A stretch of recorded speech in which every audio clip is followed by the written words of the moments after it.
I want to talk about denial in this video. When people think of denial, they think of, because that's what the media portrays, like a loved one died and someone doesn't accept that the loved one has passed away. Or maybe someone has a son or a daughter who's like a reprobate and they can't handle the fact. People think that's denial.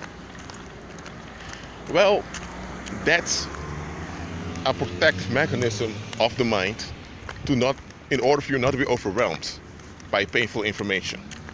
We call denial, but okay, it's not really what denial is all about, but we call denial. But there's this other thing called denial that we often don't see as denial.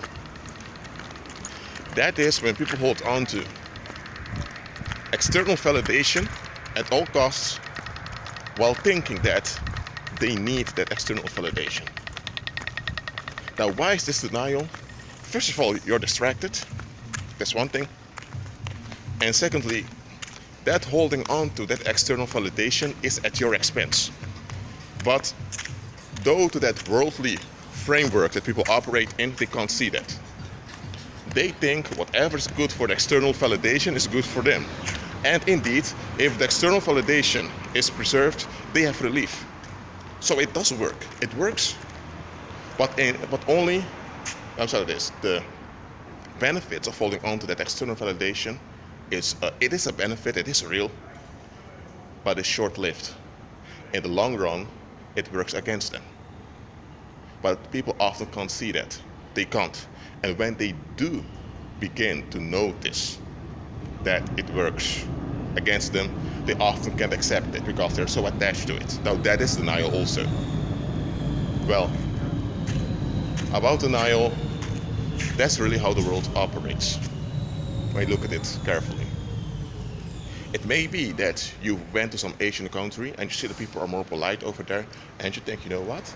The people in my land, let's say that you live somewhere in the USA, they're quite rude and they have no manners, so I'd rather be in that other country. Okay, so now you move to the other Asian country. Then you move to that Asian country. Indeed, people have manners over there, so you feel relaxed there. But there are other things that are repressing as a society, as a community. Around you, they may suppress the need to evaluate consumerism, that people consume so much. That is the knowledge that people are repressing. That's what they're in denial of.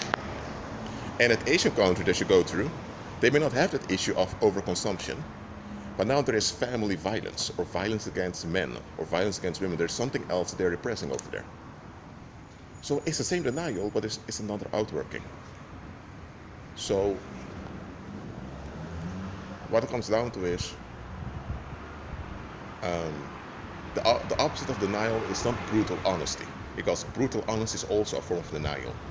People don't want to deal with something that's painful or go through something, so they push it away by being honest, so-called honest about it. What you need to learn is you need to learn how to overcome. That's what you do by walking by faith, by operating in the supernatural. And that's what I've been speaking about ever since I began this YouTube channel. Well, that's what I encourage you to do today. Agree with Christ, walk by faith, and you'll be at peace.